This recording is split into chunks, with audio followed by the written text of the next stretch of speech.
کا ذریعہ ہوتا ہے۔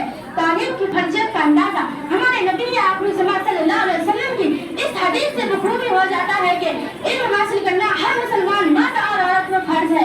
تعلیم انسانی معاشرے کی ایک اہم ضرورت ہے اور تعلیم سے ہی معاشرے کو بہتر طور پر تشکیل دیا جا سکتا ہے۔ یہ تعلیمی ہے جس کی وجہ سے انسان کو اشرف المخلوقات کا خطاب حاصل ہوا کہ اس نے اپنی علمی برتری کو ملائکہ کے سامنے ثابت کیا۔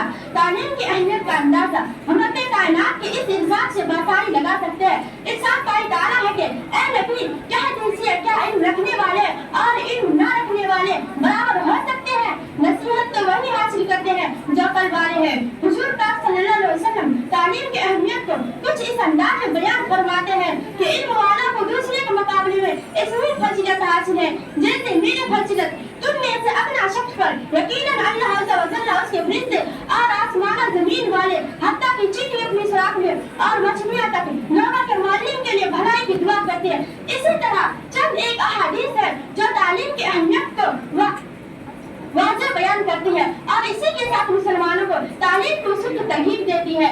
دنیا کی کامیاب اقوام کی پشت پر تعلیم کا منی پوچھی جا رہا ہے۔ جو لوگ معاشرے میں تعلیم حاصل کرتے ہیں چاہے وہ دینی ہو یا دنیاوی، اس انسان کا اپنے معاشرے کے اندر اپنے گھر میں الگ ہی مقام ہوتے ہیں۔ تعلیم معاشرے میں سدھار پیدا کرتی ہے اور انسانیت کو شعور سے نوازا ہے۔ معاشرے میں پنتی برائی جیسے جھوٹ، گالم گلوچ، چوری ڈکیتی کو ختم کرنے میں تعلیم اہم کردار ادا کرتی ہے۔ تعلیم نہ صرف انسانیت کا پیٹ پالنے میں اہم کردار ادا کرتی ہے بلکہ یہ انسانیت اور معاشرے کو تشکیل دینے میں بھی پیش رہتی ہے۔ معزز سامعین، تعلیم اسکول کالج یونیورسٹی سے ملنے والی ڈگری کا نام نہیں بلکہ یہ تمیز اور تہذیب کا دوسرا نام ہے۔ ہماری بقا اسی میں ہے کہ تہذیب و تمیز یعنی تعلیم کو عام کرے، کیونکہ آج کل تعلیم کے نام پر بنانے جانے والی ریاست اور نجی ادارے تعلیم کو فروغ دینے میں بری طرح ناکام ہو چکے ہیں۔ انگلش اسکول بس نوکری حاصل کرنے کے شک پر تعمیر کر دی گئی ہے۔